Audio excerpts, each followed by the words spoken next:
A retired military dog refused to leave a forgotten shoreline, and the reason why had been hidden beneath the lake for 100 years. The first stone gave way with a hollow crack. Duke lunged forward before Ethan could grab his collar, his claws scraping across wet rock. Cold air rushed from the darkness below, carrying the scent of old timber and rust. Then, somewhere beneath the island, something metallic echoed once, and both of them froze without saying a word. What do you think was hidden beneath that island? The county courthouse emptied faster than Ethan Walker expected. $800 had bought him 12 wooded acres floating alone on Lake Ouachita, along with a weather-beaten cabin that nobody seemed interested in claiming. The clerk slid the deed across the counter without a smile. She wished him good luck in a voice that sounded more like an apology. By late afternoon, Ethan's faded Ford F250 rolled into the tiny marina tucked beneath the pine-covered hills. The truck carried nearly everything he still owned: a worn duffel bag, a toolbox that had survived 3 moves, a dented coffee pot, and Duke, the retired German shepherd who had spent nearly a decade beside him. Duke sat upright in the passenger seat, his muzzle flecked with gray, his amber eyes quietly studying everything outside the window. Age had stiffened his hips, but it had never dulled the habits drilled into him years ago. His ears shifted with every unfamiliar sound. The marina was strangely quiet. A pair of fishermen stopped talking as Ethan stepped out of the truck. An older woman carrying groceries glanced toward the lake, then quickly looked away. Nobody asked why he had come. Nobody welcomed the new owner. They simply watched. Ethan had grown used to that look. Since losing his ranch after the hospital bills swallowed everything, people rarely looked at him for long. An old truck, faded jeans, work boots worn smooth by years of use, and a beard turning white told a story most people assumed they already understood. The dockmaster finally emerged from a weathered office. "You Ethan Walker?" "I am. The island buyer." Ethan nodded. The man scratched his chin before handing over the boat keys. "You've still got time to change your mind." Ethan managed the smallest smile. "If I had somewhere else to go, I probably would." The dockmaster looked toward the dark water stretching between the mountains. Instead of answering, he quietly walked away. That silence lingered longer than any warning could have. The small aluminum workboat pushed away from the dock as evening settled over the lake. Cool wind skimmed across the black water, carrying the scent of pine and damp stone. Ethan kept one hand lightly on the tiller while automatically scanning the shoreline. Ridgelines, tree lines, reflections on the water. Old habits survived longer than uniforms. Duke suddenly stood. Every muscle tightened. His ears locked forward. His nose lifted into the wind. Ethan glanced at him. "What have you got?" The dog didn't bark. He didn't growl. He simply stared toward the island emerging through the drifting mist. The closer they came, the stranger the place appeared. Towering pines crowded the shoreline. Granite outcroppings rose above the water like broken fortress walls. The abandoned dock leaned slightly to one side, its pilings dark with age. Nothing moved. No birds crossed overhead. Even the wind seemed quieter here. The boat bumped softly against the dock. Ethan climbed out first, tying the rope with practiced hands. He turned. "Come on, Duke." Normally, Duke would have stepped onto shore before the command was finished. This time he remained inside the boat, perfectly still. His eyes never left the forest. After several long seconds, he carefully stepped onto the dock, but refused to move another inch. His nose worked steadily, drawing in scent after scent as though sorting through invisible memories carried by the breeze. "You smell deer?" "Nothing." "You smell bear?" Still nothing. Only silence. Eventually, Duke followed Ethan up the narrow trail, But every few steps he stopped and looked back toward the same stretch of trees. The cabin appeared exactly as described. One story, weathered cedar siding, stone chimney, broken shutters, a porch sagging under years of neglect. To Ethan, it looked beautiful. For the first time in months, there was a roof no bank could take away. He unlocked the swollen front door. Before entering, he paused. Without thinking, his eyes swept every window. Corners, doorway, ceiling, clear left, clear right, old reflexes. He caught himself and gave a tired shake of the head. "No one's shooting at you anymore." The words sounded less convincing spoken aloud. Inside, dust floated through narrow beams of evening sunlight. The cabin smelled of cedar, dry earth, and forgotten years. He unpacked only the essentials before stepping outside again. The lake had turned black beneath the mountains. Mist drifted across the water. Somewhere far away, a loon called into the gathering darkness. Duke still hadn't relaxed. Instead of lying on the porch beside Ethan, he stood facing the woods, watching, listening, waiting. Night settled slowly. Ethan built a small fire inside the stone fireplace and stretched out on an old cot. His body ached with the familiar weight of age and too many winters spent sleeping wherever he could park his truck. Sleep came in fragments. Sometime after midnight, clang. Metal struck metal. Slow, hollow, again, clang, clang. An old navigation buoy somewhere on the lake swung against its rusted chain. The sound sliced through the darkness. Instantly, the cabin disappeared. Afghanistan. Night patrol. Metal striking steel barriers. Somebody shouting. The flash of an explosion. Dust. Smoke. A radio screaming, "Contact! Contact!" Ethan's body reacted before his mind did. He rolled off the cot, dropped to one knee, one hand reaching beside him for a rifle that hadn't been there in years. His breathing turned sharp, every muscle locked. Then, silence. Only the buoy. Only wind. Only the fire burning low inside the cabin. Reality returned one slow breath at a time. Ethan lowered his trembling hand and closed his eyes. "Not tonight," he whispered to himself. Across the room, Duke remained standing, not frightened, not confused, watching the front door, watching the forest beyond it. Ethan looked toward him. The shepherd didn't even glance back. Something outside held his complete attention. The old dog took one slow step toward the doorway and refused to enter the cabin again. Beyond the porch, the dark woods stood perfectly still. Whatever Duke sensed out there, it hadn't gone away. Morning arrived beneath a blanket of silver mist drifting across Lake Ouachita. Sunlight filtered through towering pines, turning every strand of spiderweb into a line of tiny diamonds.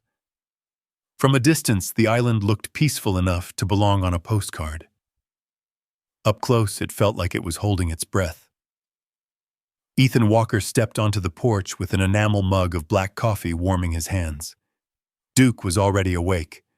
The old German shepherd hadn't slept inside the cabin once. Instead, he had spent the night stretched across the porch, facing the woods with quiet determination. "You've stood enough guard for one night," Ethan muttered. Duke only flicked an ear. The dog wasn't being stubborn. He was listening. Ethan began unloading tools, palms from the truck-sized storage crate he'd brought across the lake. Years as an Army engineer had taught him that any shelter could be improved one repair at a time. He inspected the cabin exactly the way he once evaluated damaged outposts overseas. Roof first, foundation second.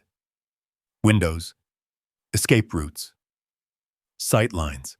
Without realizing it, he paced the perimeter in slow circles, measuring distances between trees, checking which ridges overlooked the cabin and which blind spots might hide someone approaching. He stopped halfway through his inspection and laughed softly at himself. No inspections. No missions. The words sounded hollow.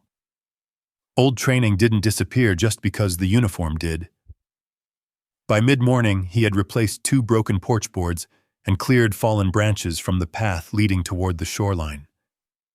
Duke stayed nearby until something caught his attention. The shepherd lifted his head, nostrils widened. Then he quietly walked toward the eastern side of the island. Not running, not chasing wildlife, simply following a scent with calm confidence. "Duke." The dog paused, looked back once, then continued. Ethan sighed and grabbed his hat. "Guess I'm coming." The forest swallowed them almost immediately. Thick pine trunks rose like cathedral columns, while moss softened every fallen log. The air smelled of damp earth and cedar. Duke stopped every 100 yards, sampling the breeze before moving again. It reminded Ethan of patrols through Afghanistan, where experienced tracking dogs often noticed danger long before soldiers did. He instinctively scanned the ridgeline above him. Nothing. Birdsong echoed somewhere overhead. A squirrel darted across an old stump.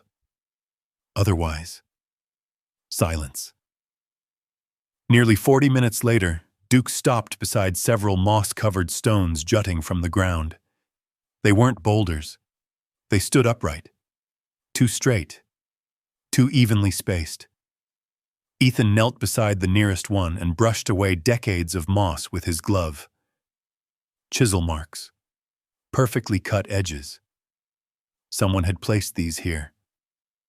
Long ago. He stood and looked around. 4 more identical stones stretched through the woods in a line. Not random. Deliberate. Almost like boundary markers. He photographed each one with his old phone before sketching their positions inside a small notebook he always carried. Military habit again. Never trust memory alone. Back at the marina that afternoon, Ethan stopped to buy nails and fuel. He casually mentioned the stone markers to the woman running the tiny supply store. She frowned. "There aren't any old foundations on that island." "I didn't say foundations. What did you find?" "Stone posts." She shook her head almost immediately. "No, sir.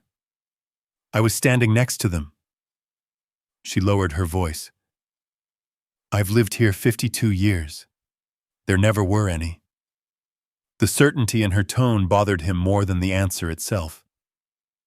On the walk back toward the dock, 2 older fishermen fell silent as he passed. One of them looked toward the island, then quietly looked away. By late afternoon, clouds gathered above the mountains. Wind strengthened. Branches creaked overhead. Ethan spent the evening repairing a broken window frame, while Duke wandered restlessly between the porch and the woods. Just after sunset, the dog returned abruptly. He pressed his nose against Ethan's arm, not playfully, firmly, insistently. "What is it?" Duke whined once, then grabbed the cuff of Ethan's jacket. The old shepherd pulled, hard. "Duke!" Another pull. This time stronger. Something in the dog's urgency made Ethan stop working. He followed. Duke led him 30 yards away from the cabin before suddenly stopping. For one heartbeat. Nothing happened. Then came a sharp crack. A towering dead pine split near its base. The massive trunk crashed directly across the cabin porch, exploding into splintered timber where Ethan had been standing only moments earlier. Dust and pine needles filled the air. The ground shook beneath his boots. Ethan stared in stunned silence. Had Duke waited even 5 more seconds, the falling tree would have crushed him. He slowly knelt beside the shepherd. "You knew." Duke leaned quietly against his shoulder. No excitement, no pride. Just calm breathing, as though protecting Ethan had always been the simplest thing in the world. When the dust finally settled, Ethan climbed across the fallen trunk to inspect the damage. Roots taller than a pickup truck had been ripped from the earth. Dark soil spilled everywhere. Something pale caught his eye beneath the tangled roots. Stone. Not natural rock. Smooth. Flat. He brushed away mud with both hands. Numbers slowly appeared beneath a century of dirt. The carving was clean enough to read despite the years. Ethan frowned. The date shouldn't have been there. Not on an island everyone insisted had always been empty. Behind him, Duke wasn't looking at the stone. He was staring deeper into the trees again, as if whatever had led them to this place was still waiting farther inside the forest. Ethan remained kneeling beside the stone marker while the afternoon breeze stirred the pine branches overhead. His fingers traced the carved numbers once more. The date refused to fit the story everyone in town seemed determined to tell.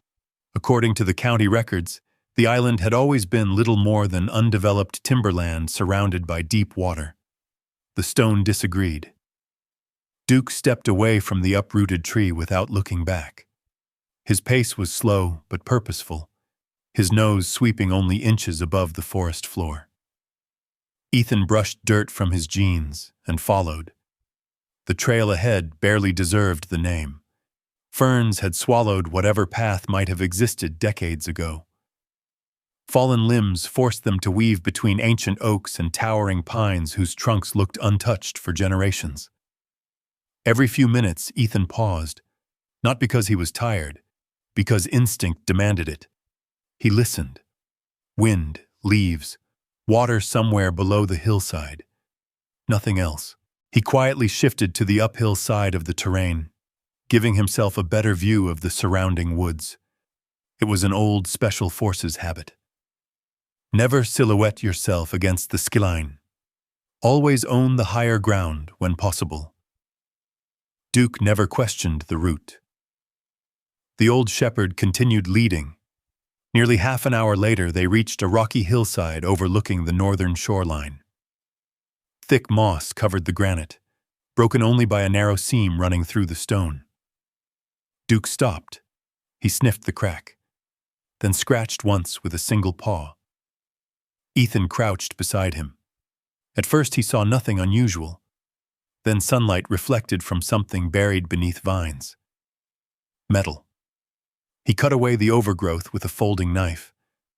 A rusted steel handle slowly emerged, attached to a weathered iron door built directly into the hillside.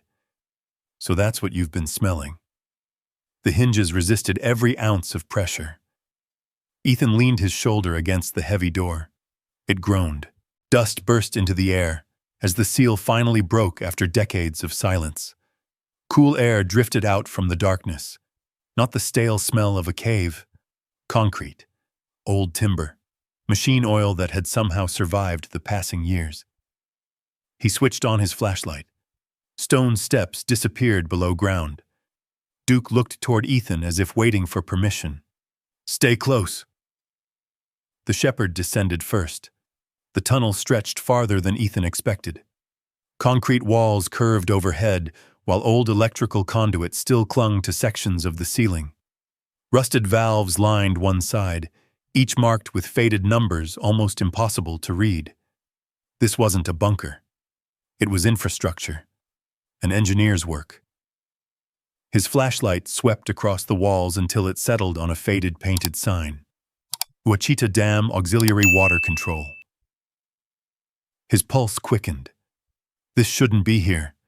The official dam had been constructed years after the date carved into the stone marker. Yet this tunnel suggested earlier planning, perhaps tied to survey work long before the valley disappeared beneath the lake. The deeper they walked, the drier the tunnel became. Finally, it opened into a small maintenance room. Metal shelves still stood against the walls. An overturned drafting table rested beneath decades of dust. Wooden crates remained stacked neatly in one corner. Nobody had looted the place. Nobody had touched it. Ethan carefully opened the nearest crate. Inside lay rolled engineering blueprints protected inside oilcloth. Another crate held leather-bound field journals. Nearby sat hand-drawn survey maps.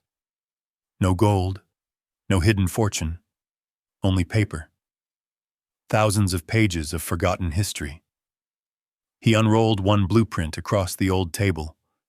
Instead of showing an island, it revealed streets, church, schoolhouse, blacksmith, rail depot, general store, entire neighborhoods labeled in careful handwriting.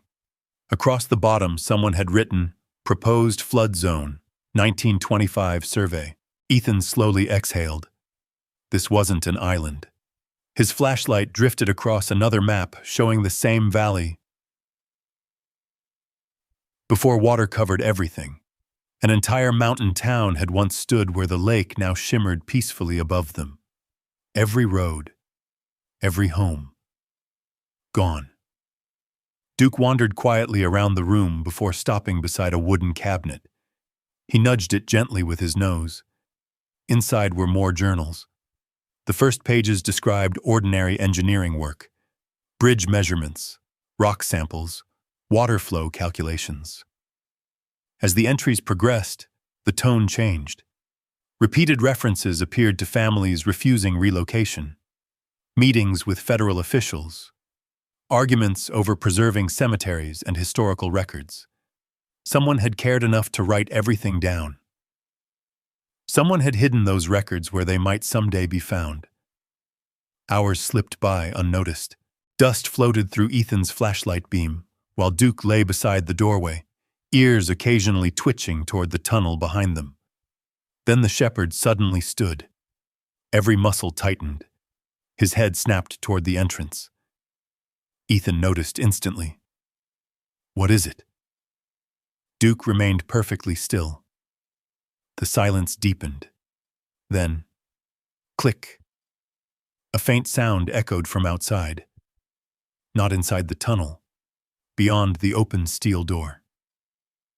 Ethan killed his flashlight immediately. Darkness swallowed the room. He motioned instinctively with 2 fingers. "Stay." Duke lowered himself without making a sound. Ethan moved toward the entrance one careful step at a time, keeping close to the wall instead of walking down the center of the tunnel. Another habit. Reduce your profile. Control the angle.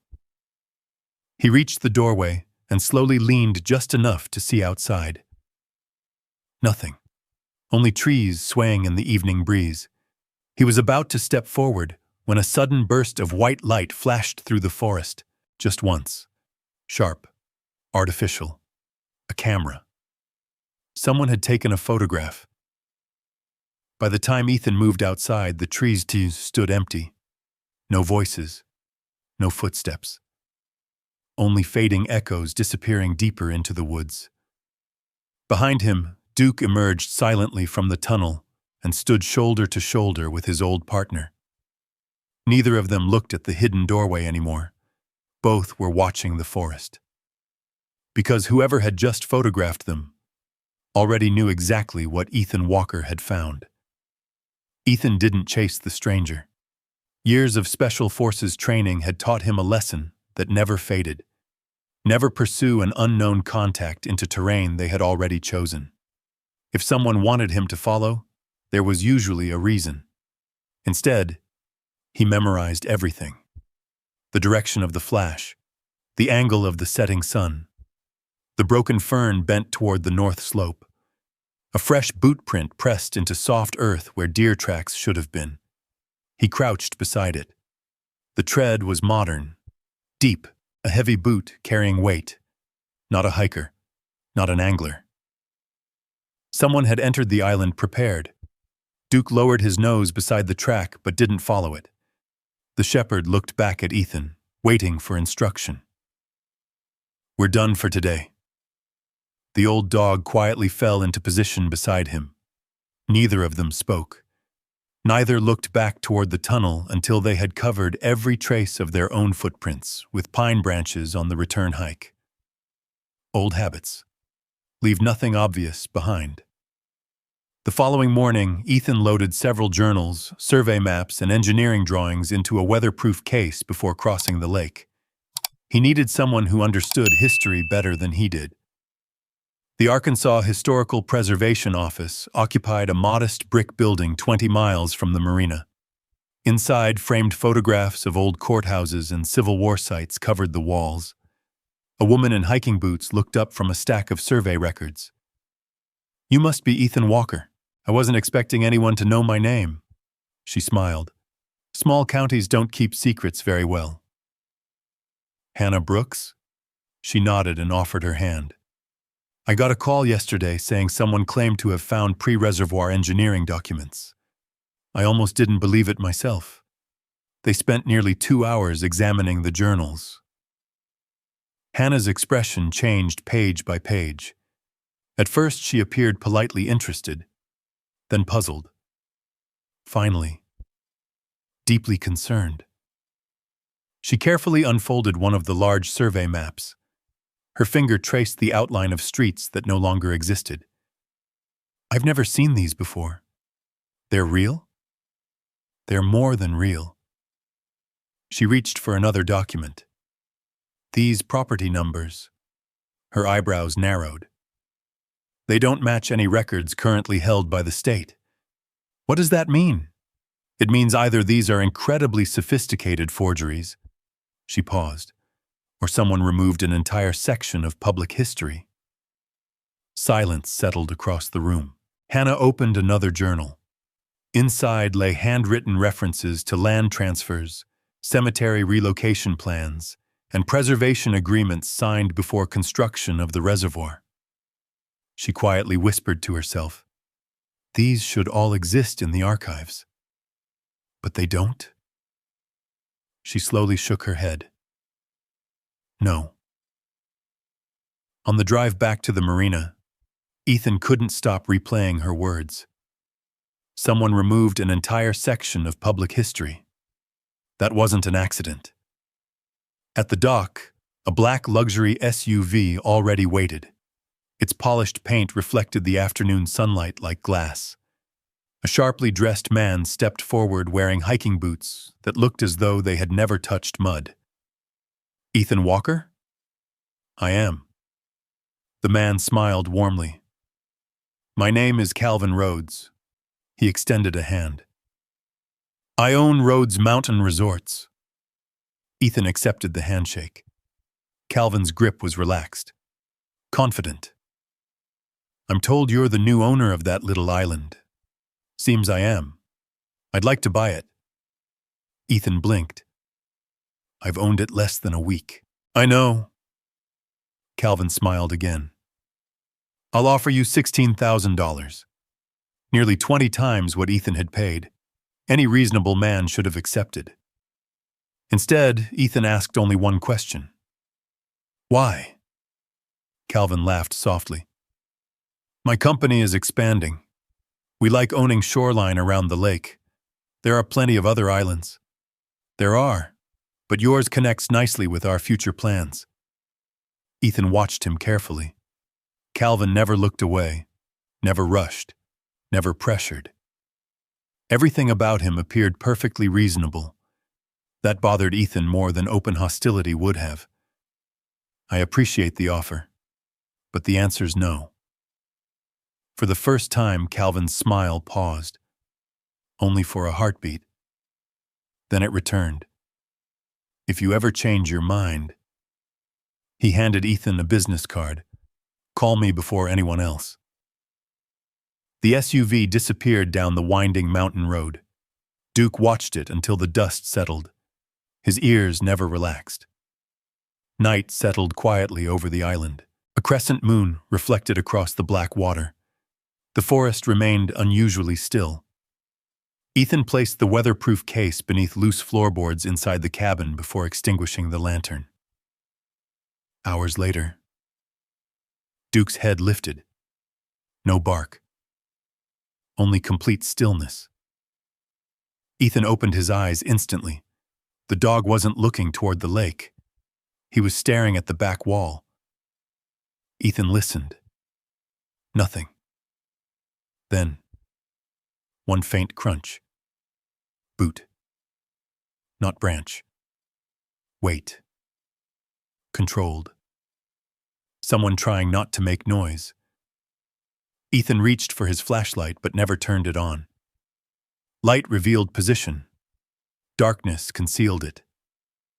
He quietly slipped out the rear window instead of using the front door. Circling wide through the trees, he moved uphill where moonlight gave him a clear view of the cabin below. Another old habit. Never investigate from the obvious direction. From the ridge, he waited. 5 minutes. 10. Finally, a shadow appeared beside the porch. Another followed. 2 figures. No voices. No flashlights.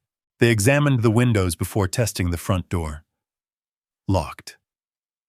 One man circled toward the rear. The other remained watching the tree line. Professional enough to work together, not professionals enough to check the ridge above them. Ethan stayed perfectly still. Beside him, Duke remained lying flat, beneath low brush without making a sound. After several frustrating minutes, the strangers quietly disappeared back into the woods. Neither Ethan nor Duke moved until the forest became silent once again. Only then did they return to the cabin. Nothing seemed disturbed. Nothing appeared stolen. Yet Ethan's instincts refused to settle. He walked straight to the loose floorboards. The weatherproof case remained exactly where he had hidden it. He opened it anyway. His stomach tightened. One journal was gone. Only one. Not the maps. Not the blueprints. Not the engineering reports. Whoever entered hadn't come looking for valuables. They knew exactly which journal they wanted. Ethan slowly closed the empty space where it had rested. Duke stood beside the open floorboards, quietly smelling the faint scent left behind. Outside, somewhere beyond the dark pines, a boat engine started, then faded into the distance. Someone had entered the island. Someone had searched his cabin. And someone already knew which pieces of history were worth stealing. Ethan barely slept. The missing journal bothered him less than the choice behind it. Whoever had entered the cabin hadn't taken food, tools, or even the survey maps. They had reached beneath the loose floorboards, opened the weatherproof case, and removed a single notebook. That wasn't theft. It was targeted. At first light, Duke was already waiting beside the dock. The old shepherd watched the lake instead of the forest this time, his ears shifting toward every distant engine. Ethan poured coffee into a dented thermos and looked across the still water. We're not hiding anymore. The trip back to town felt different. Every passing fishing boat seemed to linger a little too long. Every parked truck near the marina made Ethan wonder whether its owner had been watching the island through binoculars. Hannah Brooks met him outside the preservation office carrying a folder thick with photocopies. I didn't sleep much either, she admitted. I've got a feeling that's becoming contagious. She spread several county maps across a conference table. I searched every archive available to the state. She tapped one map. The town in your blueprints doesn't exist. She tapped another. But something does. The older survey showed faint property boundaries beneath the modern lake. Entire streets had once crossed the valley. Church Road, Mill Street, Oak Square. The names matched Ethan's engineering maps almost perfectly, so they erased it. Hannah nodded slowly. Not completely. She pointed toward the center of the flooded valley. They renamed everything after the reservoir was completed. New parcel numbers, new shoreline descriptions. Why? I don't know. She hesitated before adding quietly, but records this large don't disappear by accident. A gentle knock interrupted them. An elderly man stepped into the room wearing faded denim overalls and carrying a weathered cap in both hands. His back was bent with age, but his blue eyes remained remarkably clear. Hannah? She smiled warmly. Earl Whitmore. She turned toward Ethan. This is the gentleman I told you about. Earl extended a rough hand. Heard you bought that island. I did. The old man studied Ethan for a long moment before speaking again. My daddy helped build part of the dam. Silence settled over the room. He didn't talk much after it was finished. Earl lowered himself into a chair. When I was a boy, folks still remembered the town. You've seen it? No. He smiled sadly. I watched it disappear. His voice remained steady, but his fingers tightened around the old cap. There were houses down there. He pointed toward the maps. A school, a barber, a little grocery where my mama bought flour every Saturday. What happened? The government bought the land. Earl looked down. Most families left. And the rest? They finally had to. He swallowed. They promised every grave would be moved, every record protected, every family remembered. He looked toward Hannah. That promise didn't last very long. The room fell silent. Ethan glanced at Duke, who had quietly walked over to Earl. The shepherd sniffed the old man's hand once before gently resting his muzzle against Earl's knee. Earl smiled for the first time. Smart dog. He usually knows who's worth trusting. The old man's eyes drifted toward one of the faded survey maps. My daddy used to say there was one place they never flooded. Ethan leaned forward. What place? Earl tapped the edge of the island. They couldn't. The bedrock sat too high. The engineers called it Anchor Point. Hannah's eyes widened. Anchor Point. She quickly searched through her papers until she found one of the engineering reports Ethan had recovered. Near the bottom of the page, almost hidden beneath water-level calculations, appeared two typed words. Anchor site. Ethan felt the pieces beginning to move. The island. Hannah nodded. It wasn't just another hill. It was intentionally left above water. For what? Nobody answered. Late that afternoon, Ethan and Duke returned to the island carrying copies of every map Hannah could legally reproduce. Clouds drifted slowly across the mountains while sunlight shimmered over the lake. The island looked peaceful again, almost innocent. Duke headed directly toward the northern shoreline instead of the cabin. The water level had dropped several inches after a dry week. Large stone shelves, hidden beneath the lake only days earlier, now stretched into the open air. The shepherd walked carefully across the exposed rocks, then stopped. His nose hovered over a narrow crack running beneath layers of moss. Ethan knelt beside him. The opening wasn't natural. Stone blocks had been fitted together with remarkable precision.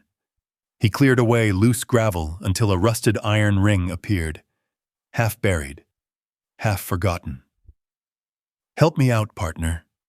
Together they pulled. The heavy slab shifted with a grinding sound that echoed across the shoreline. Cool air escaped from below. Another chamber, smaller than the tunnel, older. Inside sat several wooden crates stacked neatly against dry stone walls. Unlike the engineering room, these boxes carried government markings burned into the wood. Ethan carefully pried open the first lid. Inside rested a sealed metal archive case protected by thick waxed canvas.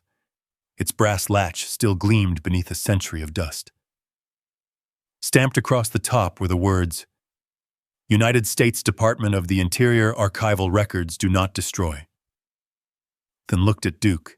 The old shepherd quietly sat beside the unopened case, watching him with calm, steady eyes. Whatever had been hidden beneath this island was becoming far bigger than either of them had imagined. Ethan carried the sealed archive case into the cabin long after sunset. He closed every curtain before setting the heavy metal box on the old wooden table. Duke remained near the front window, watching the darkness beyond the porch instead of the box itself. The old shepherd's ears shifted every few seconds, listening, waiting. Ethan examined the brass latch carefully. The wax seal had dried and cracked with age, but the Department of the Interior stamp remained perfectly visible. "This survived 100 years," he murmured. A flat screwdriver slipped beneath the latch. With one careful twist, the lock released. Inside, every document had been wrapped in layers of oilcloth and waterproof canvas. Whoever packed the box had expected moisture, time, and neglect, but not discovery. The first folder contained original survey maps, far more detailed than anything Ethan had found in the tunnel. Every home, every business, every property line, every family name. Another folder held dozens of handwritten letters exchanged between federal engineers and officials in Little Rock. The handwriting changed from confident to increasingly urgent. One sentence appeared repeatedly: "Preservation obligations must be honored before final flooding." Ethan unfolded another document. His eyes narrowed. It wasn't a letter. It was a signed agreement. The federal government had formally designated Anchor Site, the island, as protected historical ground. Construction crews were ordered to preserve all engineering records, cemetery locations, and legal property documents there until permanent archives could be established. Below the signatures appeared an official federal seal. Ethan slowly leaned back. This island was never abandoned. The realization settled over the cabin like another layer of darkness. It had been left standing on purpose. The next envelope contained faded photographs. Children standing outside a red brick school. A church choir posing on courthouse steps. Families gathered during a 4th of July parade. Nothing dramatic. Nothing mysterious. Just ordinary people living ordinary lives. People whose town no longer existed. Toward the bottom of the stack rested a thick engineering report. Across the first page, someone had stamped 3 words in bold black ink: "Confidential." Ethan carefully turned each page. The report described growing pressure to accelerate flooding because construction costs had exceeded projections. Several preservation requirements were listed as pending. Near the end came a handwritten memo clipped to the report. "Delay unacceptable. Proceed with reservoir schedule. Remaining preservation work to be addressed later." Below it, someone had written in pencil. Later never came. The cabin fell silent. Outside, evening wind stirred the pine branches. Inside, Ethan understood something that changed everything. The island wasn't valuable because of hidden treasure. It was evidence. Proof that official promises had quietly disappeared beneath the rising water. Duke suddenly stood. No growl, no bark. Only complete stillness. Ethan immediately stopped reading. "What is it?" The shepherd turned toward the eastern window. His nose lifted slightly. Ethan extinguished the lantern. Moonlight now provided the only illumination inside the cabin. He waited. Nothing. Then, a faint reflection. Not from the lake. Glass. Somewhere between the trees. Binoculars. Someone watching from the forest. Ethan never walked toward the window. Instead, he quietly stepped sideways, avoiding the opening completely. Another habit from years overseas. Never silhouette yourself. He slipped out the rear door without making a sound. Duke stayed inside, watching the front. Ethan circled uphill through dense brush until he reached higher ground overlooking the cabin. He scanned slowly. Tree by tree, shadow by shadow. Nothing. Then Duke barked once. Short, sharp, not fear, warning. The observer disappeared before Ethan could close the distance.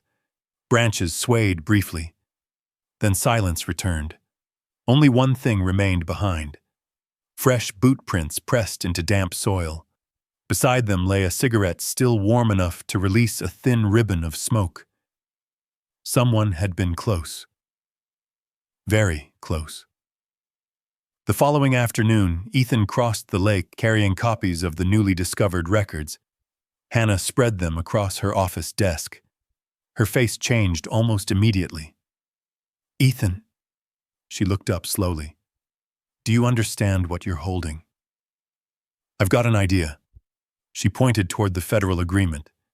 "If this document is authentic, and I believe it is, your island qualifies as protected historical property." "What does that mean?"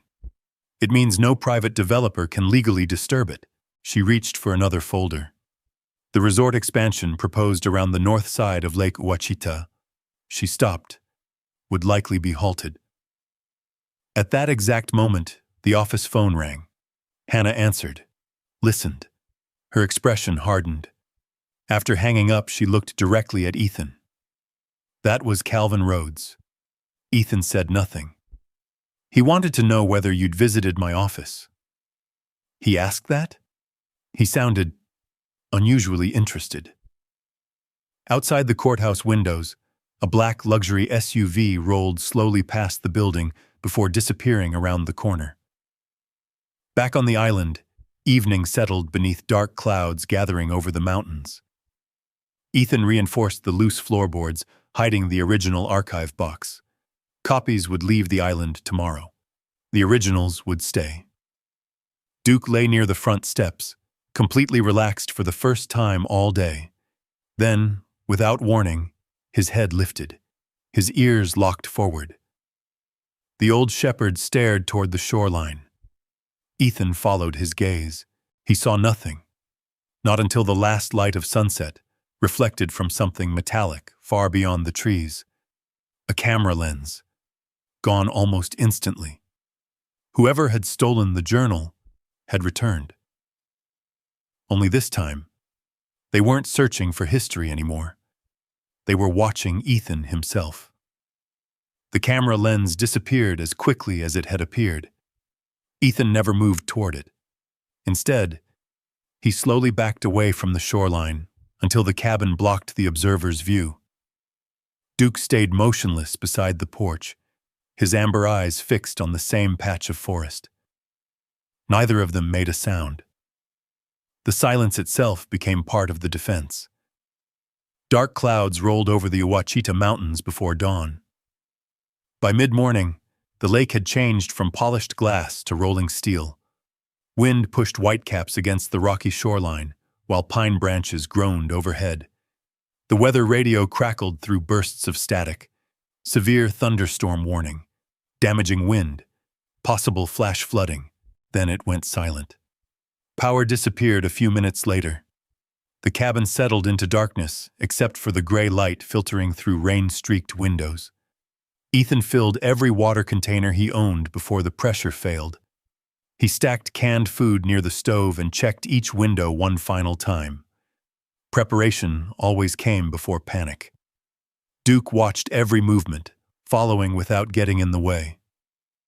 "You remember storms overseas?" The shepherd lifted his head. Rain striking the tin chimney sounded almost identical to distant rotor wash. For one brief heartbeat, Ethan wasn't standing inside a forgotten Arkansas cabin. He was back in Afghanistan. Dust, heat, the smell of diesel, a helicopter descending into a cramped LZ while someone shouted over the radio. His breathing shortened. His right hand tightened around nothing. Then Duke pressed his shoulder against Ethan's leg. Solid, warm, present. The memory dissolved as quickly as it had come. "I'm here," Ethan whispered, more to himself than the dog. Outside, the storm intensified. Sheets of rain erased the opposite shoreline.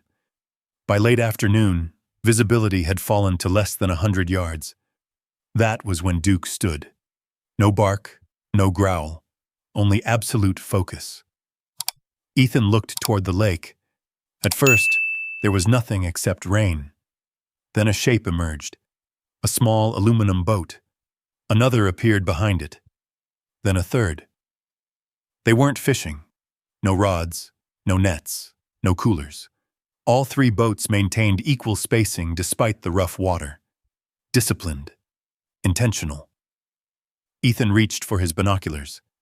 The lenses filled with rain, but one detail remained unmistakable. Every boat carried at least 2 men. One of them stepped onto the bow. Even through the storm, Ethan recognized the expensive waterproof jacket. Calvin Rhodes.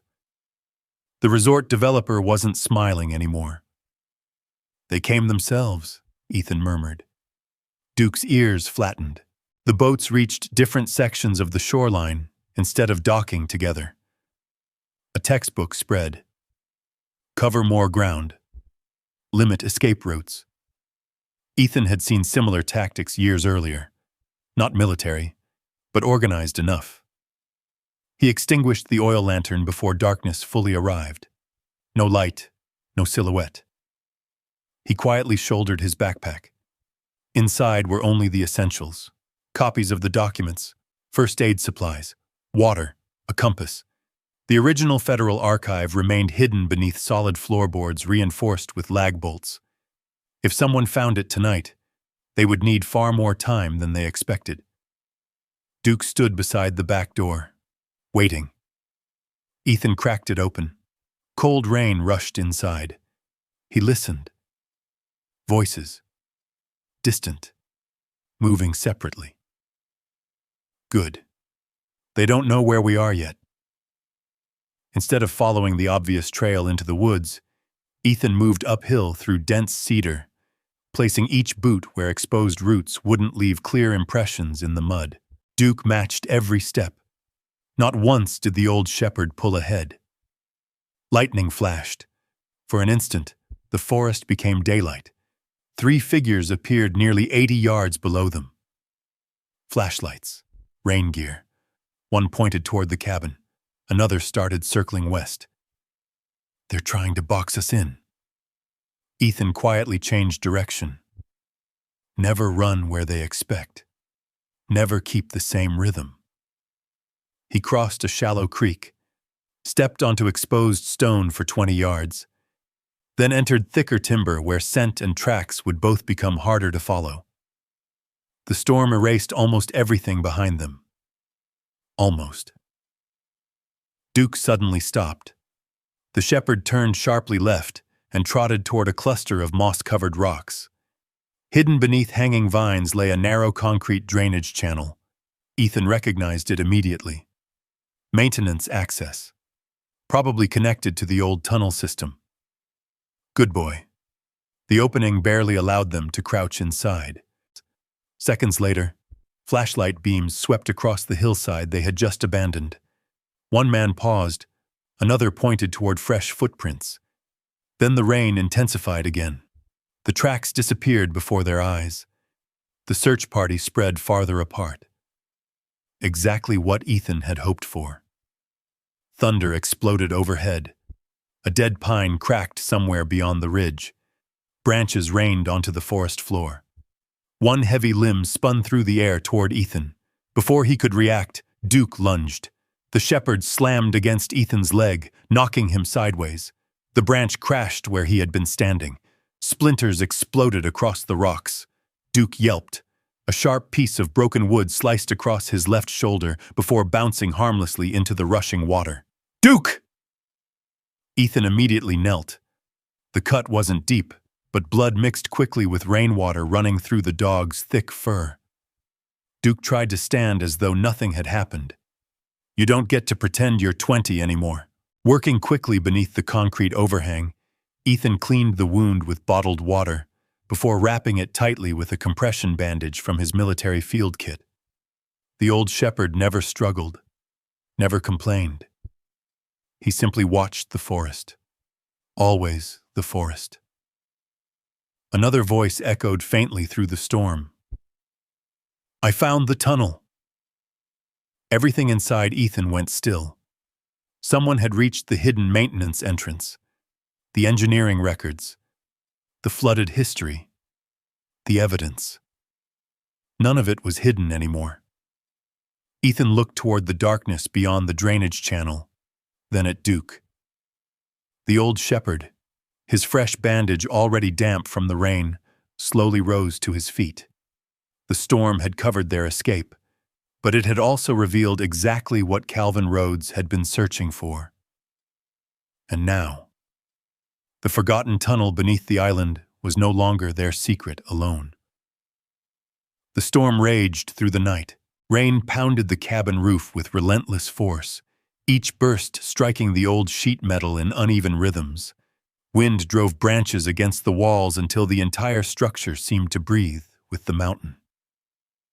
Inside, Ethan sat beside Duke on the floor. A lantern burned low between them. The bandage around Duke's shoulder had turned pink where fresh blood slowly seeped through the gauze. "You've had worse," Ethan whispered. The old shepherd rested his head on Ethan's knee without lifting his eyes from the windows. Ethan carefully removed the soaked wrap. The cut was clean, painful, but not deep. He flushed it with sterile water before applying fresh antiseptic and another compression dressing. Duke flinched once, then stayed perfectly still. Military working dogs learned long ago that remaining calm often meant survival. So did we. For a moment, the words escaped before Ethan realized he had spoken aloud. Another burst of rain hammered the roof. Instantly, his breathing stopped. The rhythm changed. Not rain. Mortars. He smelled wet dust instead of pine, felt desert heat instead of cool mountain air. Somewhere beyond the darkness, someone shouted for a medic. The radio crackled. "Contact east side." Another explosion. Metal screamed. Ethan's hand reached automatically toward a rifle that wasn't there. His pulse accelerated. Every muscle tightened. The cabin disappeared. Afghanistan returned. A flashlight suddenly swept across the front window. Ethan reacted before thought caught up. He rolled sideways behind the table, grabbing the old fireplace poker with both hands. "Down!" The word echoed through the cabin. Outside, the light froze. Then a familiar voice came through the rain. "Ethan!" Silence. The memories shattered. He blinked hard. The poker slipped from his fingers. "Hannah?" The flashlight lowered immediately. "It's me." Embarrassment crossed Ethan's face as he opened the door. "I'm sorry. You don't have to apologize." Hannah stepped inside carrying a waterproof pack. She didn't ask what had happened. She had recognized it the moment she saw his reaction. Instead, she quietly set a thermos on the table. "I figured your generator wasn't running." "I don't own one." She smiled gently. "I guessed." Steam rose from fresh coffee. For several minutes, neither of them spoke. Only the storm filled the silence. Finally, Hannah glanced toward Duke. "How bad?" "He'll heal." Duke slowly walked over to her. She crouched carefully and let the shepherd smell her hand before scratching behind one ear. "You saved him again, didn't you?" Duke answered with one slow wag of his tail. Hannah looked back toward Ethan. "You know, my grandfather came home from Vietnam. He hated thunderstorms." Ethan stared into his coffee. "They don't really go away." "No, they just get quieter." The storm eased slightly after midnight. Hannah unfolded several old county maps she'd protected inside waterproof sleeves. "I kept digging after you left yesterday." She pointed toward one faded contour line. "The maintenance tunnel isn't the only underground structure." "There are more?" She nodded. A retired construction worker confirmed it. "Earl? You know him?" "We met. He asked me to bring you something." From her backpack, she removed a yellowed envelope sealed with brittle tape. Inside rested a hand-drawn sketch of the island. Unlike every modern survey, this one showed an additional section beneath the northern ridge. A passage, bricked over decades ago. Earl says his father helped seal it. Why, he never knew. He only remembered his father saying. She unfolded one final note written in shaky handwriting. "If anyone ever asks about the lower chamber, tell them it was safer buried." The cabin grew quiet again. Outside, rain dripped steadily from the roof. Ethan studied the drawing. The sealed tunnel connected directly to the engineering passage Duke had discovered. Not a coincidence. Another piece of the puzzle. Duke suddenly lifted his head. His ears pointed toward the back of the cabin. Not alarm. Attention. He slowly crossed the room and stopped beside the old stone fireplace. He sniffed once, then twice. The shepherd wasn't looking at the chimney. He was smelling air drifting through the mortar itself. Ethan walked over. Cold air escaped through a hairline crack hidden behind stacked firewood. He touched the stone. A faint draft flowed from somewhere inside the wall. Another hidden passage? Before he could investigate further, the satellite weather radio crackled back to life for only a second. Major flooding. Additional rainfall expected. Then silence returned. Hannah looked toward the ceiling. If Earl's map is right, she hesitated. That sealed chamber may not stay sealed much longer. Lightning flashed across the lake. For one brilliant instant, the cabin windows glowed white. Duke stood between Ethan and the fireplace, staring at the cracked stone as though he could hear something moving far beyond it. Neither Ethan nor Hannah heard anything. But they had learned not to ignore Duke. Not anymore. Because every time the old shepherd stopped, another forgotten piece of the island's past was waiting to be found. The storm finally drifted east just before sunrise. Gray clouds still hung over Lake Ouachita, but the pounding rain had faded into a steady drip from the pine branches. Thin ribbons of mist floated between the trees, softening the island into something that looked untouched by the chaos of the previous night. Only the broken limbs scattered across the forest floor told a different story. Ethan packed quietly. Fresh batteries, a rope, flashlights, a compact first aid pouch, the copied maps Hannah had brought. He left everything else behind. Duke stood beside the fireplace, his bandaged shoulder stiff but improving. The old shepherd shifted his weight carefully, refusing to show weakness. "You should be resting," Duke answered by walking toward the cracked stone wall. Again, the same place. Ethan pulled the stacked firewood aside and examined the narrow gap hidden behind the chimney. Cold air flowed steadily through the crack. It connects somewhere. Using a pry bar from his engineering kit, he worked carefully around the loose stones. The mortar had weakened over decades of freezing winters and humid summers. One stone shifted, then another. Suddenly, an entire section of masonry collapsed inward with a deep echo. A narrow passage appeared beyond it. Dark, dry, older than the cabin itself. Hannah stared in disbelief. Earl was right. Ethan switched on his flashlight. This wasn't built later, no. She stepped closer. It was incorporated into the cabin when they built it. Duke entered first. The passage sloped gently downward beneath solid limestone. Unlike the maintenance tunnel, these walls weren't poured concrete. They were hand-cut stone. Someone had carved this corridor nearly a century earlier. The air grew cooler as they descended. Every 50 feet, Ethan stopped automatically. Listen, observe, move. The rhythm had carried him through villages in Afghanistan and mountains in Iraq. He wasn't thinking about it anymore. His body simply remembered. Duke suddenly paused. His nose swept across the floor before turning sharply toward a hidden opening behind fallen timbers. There. Ethan climbed over the debris. A heavy oak beam blocked part of the entrance. It hadn't collapsed naturally. Someone had intentionally wedged it there years ago. Together, Ethan and Hannah pulled until the beam finally rolled aside. The opening widened. Beyond it lay another chamber. Unlike every room they'd found before, this one felt untouched. Stone survey monuments still stood exactly where engineers had placed them. Tripods, brass measuring instruments, wooden cabinets. Even a drafting desk remained upright beneath layers of dust. The room looked less like forgotten storage, and more like someone had simply walked away one afternoon and never returned. Hannah slowly opened the nearest cabinet. Inside rested leather document tubes sealed with wax. Ethan carefully unrolled the first one.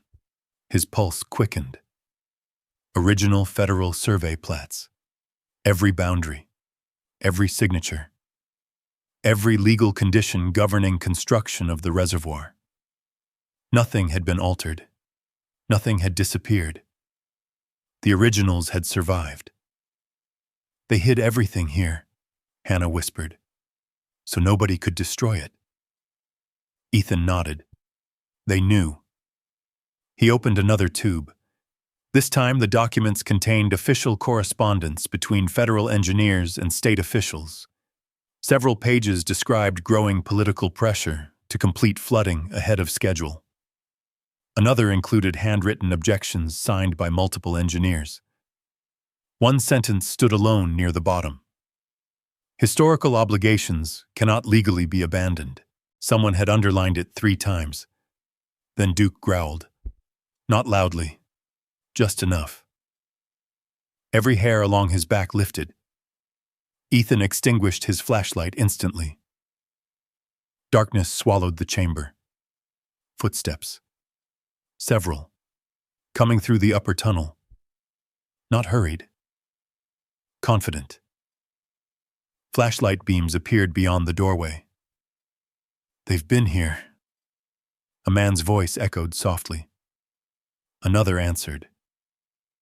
Keep searching. Calvin Rhodes. Even without seeing him, Ethan recognized the calm, measured voice. The developer had come himself. Ethan leaned close to Hannah. No talking. She nodded once. Duke remained perfectly still. Years of military obedience had taught him patience. The footsteps drew nearer. Flashlight beams swept across the outer corridor. One stopped only yards away. Another moved farther inside. They opened this wall, someone muttered. They're close. Ethan quietly removed a small strip of survey ribbon from his pocket. Without anyone noticing, he tied it beneath a loose stone near the entrance, then another farther ahead. Simple. Almost invisible. Markers. Sheriff Ben Alvarez had once mentioned during a marina conversation that retired Marines never ignored field signs left by another veteran. If help ever reached the island, he wanted someone to find this route. The voices suddenly changed direction. They went this way. Duke looked toward Ethan.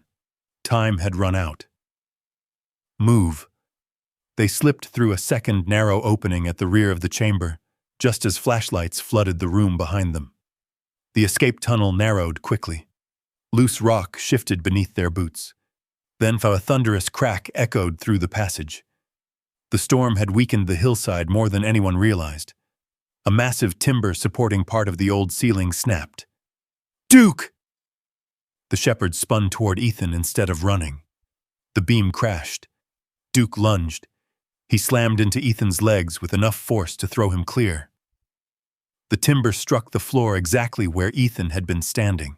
Its far end pinned Duke beneath a tangle of shattered boards and stone. The old shepherd cried out, Duke! Without hesitation, Ethan dropped to his knees. Hannah grabbed one side of the beam. It won't move! It has to! Behind them, voices echoed closer. They're in here! Flashlights bounced against the stone walls. Every second mattered. Ethan planted both boots against the floor and lifted with everything he had. The beam rose only inches. Enough. Duke dragged himself free, limping heavily, but refusing to leave Ethan's side. His bandaged shoulder had reopened. Blood darkened his fur. Ethan wrapped one arm beneath the shepherd's chest.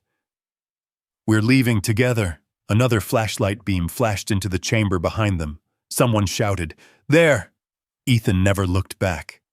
He and Hannah disappeared deeper into the forgotten tunnel, one hand carrying the original survey documents, the other steadying the old German shepherd, who had once again chosen to take the blow meant for his best friend. The passage narrowed until they were forced to crouch. Water dripped steadily from the limestone ceiling. Behind them, the voices grew fainter, swallowed by the maze of abandoned tunnels beneath the island. Ethan finally stopped beside an old valve chamber. "We've got 60 seconds. Hannah immediately understood.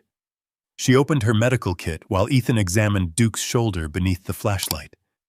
The fresh wound bled more heavily than the first one. A long scrape crossed the muscle, but the leg still carried weight. "No broken bone," Ethan said quietly. "He's lucky." "No." Ethan gently wrapped another pressure bandage around the injury. "We are." Duke rested his muzzle against Ethan's arm for a brief second, before standing again. He was limping, but he was still ready to move. The old soldier recognized that look. It was the same expression he'd seen on exhausted teammates who refused evacuation until everyone else reached safety. "We're almost there, partner." The shepherd's tail moved once, nothing more. Hannah unfolded the copied map. Earl marked another maintenance exit. She pointed toward a faded line leading northeast. "If this tunnel is still open, it comes out near the old spillway trail." Ethan nodded. "And if it isn't?" She smiled faintly. "Then we'll improvise." He almost laughed. That sounded exactly like something soldiers said before everything became complicated.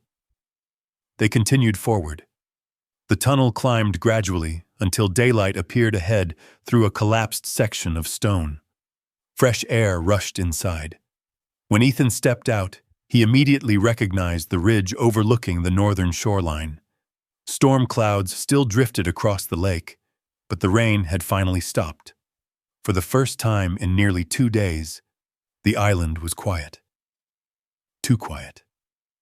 Ethan crouched automatically behind a fallen cedar and scanned the shoreline through binoculars. Calvin's boats remained tied to the dock. Several men searched around the cabin. Others moved toward the tunnel entrance. "They're still looking underground." Hannah followed his gaze. "What now?" Ethan looked down at the bright orange survey ribbon tied to a nearby sapling. The first marker. Another lay farther down the trail. Then another. His own trail. "I didn't leave those for us," Hannah looked at him. "You left them for someone else." He nodded. "If Sheriff Alvarez is the man I think he is." A distant engine interrupted him. Not one. Several. Both of them turned toward the lake. 3 sheriff's patrol boats rounded the eastern point of the island. Blue emergency lights flashed against the dark water. Sheriff Ben Alvarez stood at the bow of the lead boat. Even from this distance, Ethan recognized the posture of another former Marine. The sheriff wasn't heading toward the marina. He was following the shoreline. Then he stopped. Ben climbed onto the dock and immediately knelt beside one of Ethan's hidden trail markers. He studied it for only a moment before looking toward the hillside. "He saw it," Ethan whispered. Within minutes, deputies disappeared into the woods, following the nearly invisible signs Ethan had left behind. Professional eyes noticed what ordinary hikers never would. Calvin noticed too. The resort developer stepped onto the cabin porch and watched the deputies spreading across the island. His calm smile finally vanished. One of his men hurried over. Even from the ridge, Ethan could see Calvin giving rapid instructions. The search parties abandoned the tunnels. Several men ran back toward the boats. "No," Hannah said quietly. "They're changing plans." A column of dark smoke suddenly rose behind the cabin. Then another. Flames. Someone had set fire to an old storage shed beside the tree line. The dry timbers ignited almost instantly, despite the recent rain. The fire spread quickly across decades of fallen pine needles. "They're trying to destroy the evidence." Ethan stood. "If the fire reaches the cabin, it won't." Sheriff Alvarez's deputies were already moving. Portable pumps came ashore. Fire extinguishers. Axes. The small wildfire was attacked before it could reach the forest. Then something unexpected happened. As the flames burned away years of brush surrounding the cabin, they exposed rows of carefully fitted stone. Walls, foundations, doorsteps. An entire section of the forgotten town emerged beneath blackened earth. Hannah stared in disbelief. The original streets. Firefighters paused to look. Deputies stopped working for just a moment. Even Calvin's own men froze. The island itself had begun revealing its history. Above them came another sound. Not thunder. Rotor blades. A television news helicopter circled above Lake Ouachita, drawn by emergency radio traffic and the unusual fire. Its camera banked toward the exposed foundations. Then a second helicopter appeared. Within minutes, every movement on the island was visible from the sky. Calvin slowly removed his gloves. For the first time since Ethan had met him, he looked defeated. Sheriff Alvarez walked directly toward him. Neither man raised his voice. Neither reached for a weapon. The sheriff simply extended one hand. "I think we'd better talk." Calvin looked once toward the lake, then toward the exposed stone foundations. There would be no hiding them now. Not from investigators, not from historians, not from cameras broadcasting across Arkansas. Ethan finally allowed himself one slow breath. The truth had reached daylight. Beside him, Duke tried to take another step. Instead, the old shepherd's injured leg gave way beneath him. He collapsed quietly onto the damp grass. "Duke!" Ethan dropped beside him. The dog's breathing remained steady. His eyes stayed open. But exhaustion had finally claimed what courage had refused to admit. As emergency crews hurried toward them across the ridge, Ethan gently rested one hand on Duke's neck. "You've carried me this far." His voice barely rose above a whisper. "Now it's my turn." Ethan slipped both arms beneath Duke with the same steady care he had once used carrying wounded soldiers away from shattered vehicles overseas. The old German shepherd didn't struggle. He simply rested his head against Ethan's shoulder. His breathing was slow, tired, trusting. Sheriff Ben Alvarez reached them first. The former Marine dropped to one knee without asking unnecessary questions. "How bad?" "Shoulder trauma. Exhaustion. He's lost blood, but he's hanging on." Ben nodded once. "I've got a veterinary team coming across the lake." He looked Ethan directly in the eye. "We'll take it from here." For a moment, Ethan hesitated. 9 years together had made letting go almost impossible. Then Duke slowly blinked, as if telling him it was all right. Veterinary technicians carried the shepherd carefully onto a stretcher designed for large working dogs. Ethan walked beside him all the way to the rescue boat, one hand never leaving Duke's neck until the boat pulled away. Only then did he finally look back toward the island. The forgotten shoreline no longer looked abandoned. Deputies had secured the exposed foundations with temporary fencing. Archaeologists were already arriving with cameras and measuring equipment. The fire that Calvin Rhodes had hoped would erase history had uncovered even more of it. Stone sidewalks, brick foundations, the remains of a school entrance, a church bell buried beneath decades of soil. By evening, generators illuminated the site. The island glowed softly beneath portable floodlights, while investigators worked through the night. Inside the county courthouse, federal officials carefully opened every document recovered from the hidden chambers. Each page was photographed, cataloged, authenticated. No one rushed. No one wanted to make another mistake with history. Hannah sat across the table from Ethan, turning another fragile survey map beneath protective glass. "They're real."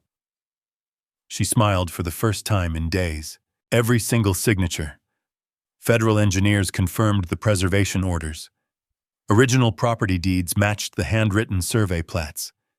The engineering reports aligned perfectly with archived construction records stored in Washington.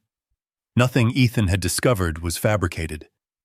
The truth had simply been forgotten or buried. Sheriff Alvarez entered carrying another folder. "They've finished interviewing Calvin Rhodes." Ethan looked up. Ben laid several photographs on the table. Financial records, private land purchases, correspondence with contractors. He spent years quietly buying shoreline around the reservoir. Hannah frowned. So he knew. He knew enough. Ben folded his arms. When your island became federally protected historical ground, his entire expansion project collapsed. What happens now? The investigators believe he deliberately concealed historical evidence while trying to acquire surrounding land. He paused. And destroying evidence made things considerably worse for him. No celebration followed, only quiet acceptance. Justice rarely arrived with applause. Sometimes it arrived inside cardboard evidence boxes. 3 days later, Ethan stood outside the regional veterinary hospital. Morning sunlight reflected across clean glass doors. He hadn't shaved. He barely remembered eating. Every few minutes he found himself pacing the sidewalk, then catching himself scanning rooftops and parking lots before forcing his shoulders to relax. Old habits. Old scars. Finally, the veterinarian stepped outside. A gentle smile answered the question Ethan hadn't spoken. "He's awake." Relief came so suddenly it almost stole his balance. Inside, Duke lay on thick blankets with one front leg wrapped and his shoulder stitched carefully beneath clipped fur. The old shepherd lifted his head. His tail tapped once against the bedding. "You stubborn old soldier." Duke answered by trying to stand. "No." Ethan laughed softly. "That's my job now." He sat beside the kennel for nearly an hour. Neither of them needed words. Across Arkansas, and soon across the country, the story spread faster than anyone expected. Not because of hidden treasure, because people recognized something far more valuable. An entire mountain community had disappeared from public memory. Now descendants began arriving with fading family photographs tucked inside old albums. An elderly woman placed wildflowers beside the exposed church foundation. "My grandmother was baptized here." Another family brought a framed picture of two brothers standing outside the schoolhouse in 1923. "I never believed my father. He said this town was real." He was right. Each visitor added another forgotten name, another forgotten face. Another missing chapter returned to history. Ethan stayed mostly in the background. He helped carry equipment, moved lumber, answered questions when asked, then quietly stepped away. Recognition had never been why he bought the island. Late one afternoon, Hannah found him standing alone near the shoreline. "They're naming the historical preserve." Ethan smiled. "They don't need my opinion. They already have it." She handed him the proposal. The Ouachita Heritage Preserve, dedicated to the families of the flooded valley, and to those who refused to let them be forgotten. Ethan looked toward the water. The lake reflected the mountains, just as it had the day he first arrived with nothing but an old pickup truck and a retired military dog. So many people lost their home. Hannah nodded. "They've found part of it again." At the veterinary hospital, Duke rested peacefully beneath the afternoon sun streaming through the window. Outside, visitors continued arriving at the island carrying flowers, photographs, and stories that had waited generations to be told. For the first time in nearly a century, the forgotten town finally had its name back. A year passed quietly. Spring returned to the Ouachita Mountains, painting the hillsides with fresh green while wildflowers covered the old shoreline where forgotten streets had once disappeared beneath rising water. The island no longer looked abandoned. A modest wooden sign welcomed visitors at the rebuilt dock. Ouachita Heritage Preserve, below it, in smaller letters, another inscription had been carved into cedar, honoring the families of the flooded valley and those who refused to let their story disappear. Ethan Walker stood at the end of the dock just after sunrise. The lake lay perfectly still.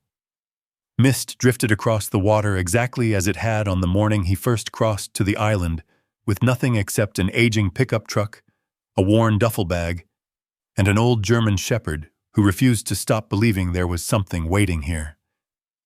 Now the silence felt different. It wasn't empty anymore.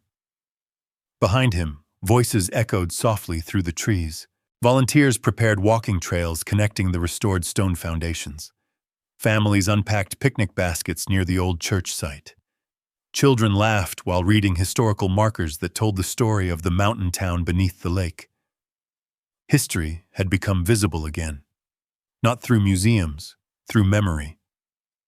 The abandoned cabin still stood, but no one would have recognized it. Fresh cedar siding covered the walls. The porch had been rebuilt using reclaimed timber from the original settlement. Solar panels rested quietly along the southern roofline. Inside, photographs of the flooded town lined one wall. Another displayed portraits of veterans and retired working dogs who had visited during the preserve's first year. The final room overlooked the lake. It served as a quiet retreat where veterans could simply sit without anyone asking questions they didn't want to answer. The idea had grown naturally. Sheriff Alvarez suggested opening the property for homeless veterans who needed a place to recover. Hannah expanded the proposal. Soon, local organizations donated supplies. Builders volunteered weekends. Retired Marines, soldiers, firefighters, and police officers arrived carrying tool belts instead of speeches. Veterinarians offered free care for retired military and police dogs. What began as one forgotten island slowly became something none of them had imagined. A place where both people and working dogs could heal together. Ethan no longer slept inside his old Ford. The truck remained parked beneath a pine tree, cleaned carefully but rarely driven. Sometimes he walked past it and rested one hand on the faded hood. It reminded him where he had started, not where he wanted to return. Some nights the dream still came. A metallic clang, rotor blades, the flash of an explosion. He would wake suddenly, heart racing before he even realized he was standing. The difference now was what happened next. Soft footsteps crossed the wooden floor. Duke would quietly place his head against Ethan's hand. No commands, no barking, just quiet presence. The room would slowly return. The lake, the cabin, morning birds replacing distant gunfire.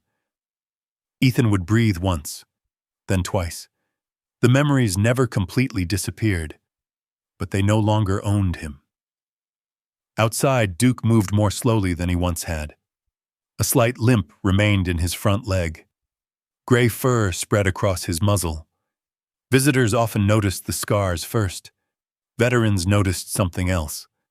The calm confidence, the steady eyes, the way the old German shepherd always chose to sit beside the person who seemed to need company most. Children loved him. Retired handlers quietly knelt beside him without saying much. Some simply rested a hand on his shoulder. They understood each other. Late one afternoon, Earl Whitmore arrived carrying a faded family photograph. Without a word, he placed it inside the new visitor center beside dozens of others. "My parents," he said softly. "They finally came home." No one answered. No answer was necessary. As the first anniversary celebration drew to a close, the crowd gradually disappeared. Vehicles rolled away one by one. The island grew peaceful again. Only Ethan and Duke remained near the shoreline. The same shoreline where Duke had first stood, refusing to enter the cabin. The same shoreline where an impossible journey had quietly begun. The sun slipped lower behind the mountains, turning the lake into liquid gold. Ethan eased himself onto an old wooden bench built from salvaged beams recovered beneath the island. Duke walked ahead, stopping at the edge of the water. The old shepherd lowered himself onto the smooth stones facing the sunrise's reflection lingering across the quiet lake, exactly where he had wanted to be from the very beginning. Ethan joined him. Neither moved. Neither spoke. A pair of bald eagles circled high above the valley. Wind stirred gently through the pines. Far across the water, church bells from the nearby town drifted faintly through the morning air. Ethan looked at the island, then at the old dog beside him. He finally understood something that had taken an entire lifetime to learn. He had never really bought a forgotten island. He had found a place that still needed someone willing to remember. And in helping the island reclaim its past, it had quietly given two forgotten veterans a future. The lake shimmered beneath the rising sun. The mountains stood silent beyond the mist. An old soldier, an old dog, both carrying scars, both finally home. If this story reminded you that loyalty, courage, and hope still matter, leave a simple one in the comments. If you believe every forgotten hero deserves to be remembered, leave a 0. I'd also love to know where you're watching from. Seeing this community come together from all over the world is one of the best parts of sharing these stories. And if you enjoy heartfelt stories about veterans, remarkable dogs, hidden history, and ordinary people finding extraordinary hope, be sure to subscribe and turn on notifications. Our next journey is already waiting, and I can't wait to share it with you. Until then, take care of the people who stand beside you, because sometimes one loyal friend can change an entire life.